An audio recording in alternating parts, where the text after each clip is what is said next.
Our eternal security rests entirely on the fact that Jesus Christ lives forever. But then we also have to look at how is that not only the fact of his preexistence, but also the form of his preexistence. So the form of Christ's preexistence. He is distinct from God. Jesus and God, three in one. Each member of the Godhead, Father, Son, Holy Spirit, is distinct, but they are also one. It says, in the beginning was the Word, and the Word was with God. That word for with is the word pros. And it's an intimate word. It means to be face to face with someone.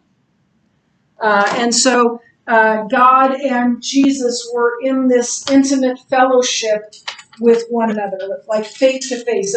Imagine, sitting at one of those little round tables at Starbucks and having a conversation with someone. That's a picture of intimacy, right? That's a picture of close communion with one another. And that is the case here. And here's what's significant about that.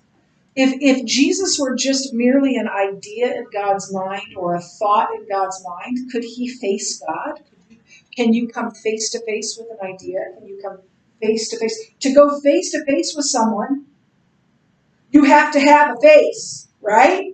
Right. So, and I don't know what God and Jesus look like, but it is this communion that isn't, that is intimate and not an idea, not just something ethereal. So he is distinct from the Father, but they are also in close communion. And so this one word, pros, shows that Jesus couldn't have been a thought or an idea in God's mind. And then we find that he is truly God. Now this brings us to the idea of the Trinity, which I just have to be honest with you. You will never fully understand the Trinity this side of heaven. You just won't. And you don't really want to. You know why? Because if anyone, I'm going to say I, so it makes more sense. If I could fully understand the Trinity, one of two things is true. Either I'm God or he's not God. Because the Trinity is something that is incomprehensible to this side of heaven. I love what C.S. Lewis says. C.S. Lewis says the first thing we're going to say when we get to heaven is, of course, because it's all going to make sense. But this side of heaven, we're not going to get it. But here's the deal. It's clearly taught. The idea of the Trinity is clearly taught in Scripture. And people try to come up with analogies, but they don't hold up. Because there's nothing in, I used to talk about my roles as a wife, a mother, and a teacher. And I'm one person, but I have these different roles. But that breaks down. These aren't just three different roles God has. It's three different persons. And so all the analogies break down at some point. And at some point, we just have to say, I don't fully understand this, but I know it to be true. Scripture says it's true. And so someday I'll say, of course, and it will make sense. So I wouldn't press for any kind of illustration of it because they all break down at some point. And that's the beauty of the Trinity, the immensity of the Trinity, the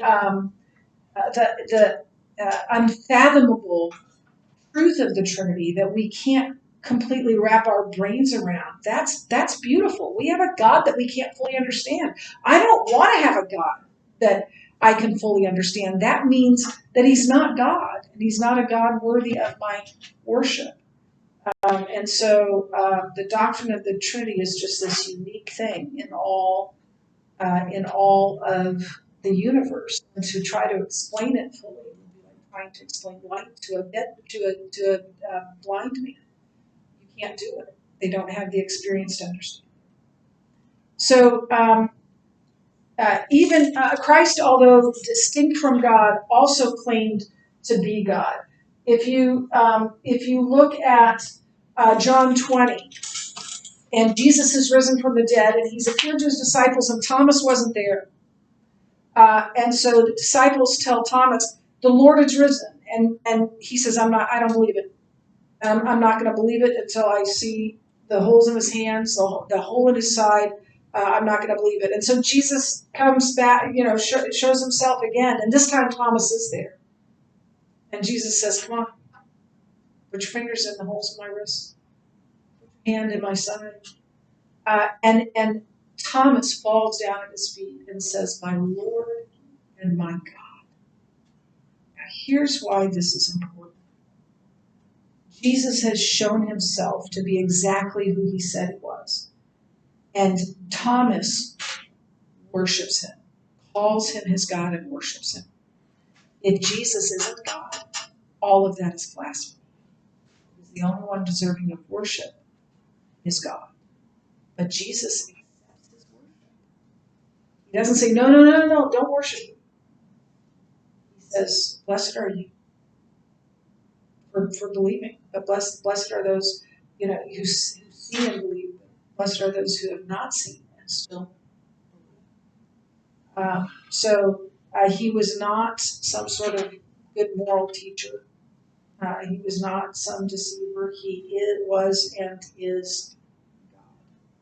Now, we're going to stop there because I stopped there in the last class. This is where I show a quick video, but we'll start with that video tomorrow. It's a video on Trinity. We'll start there tomorrow and move forward. Thank you for hanging with me.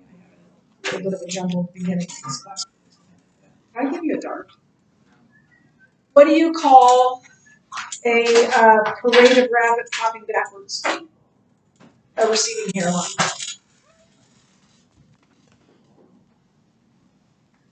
I guess something else.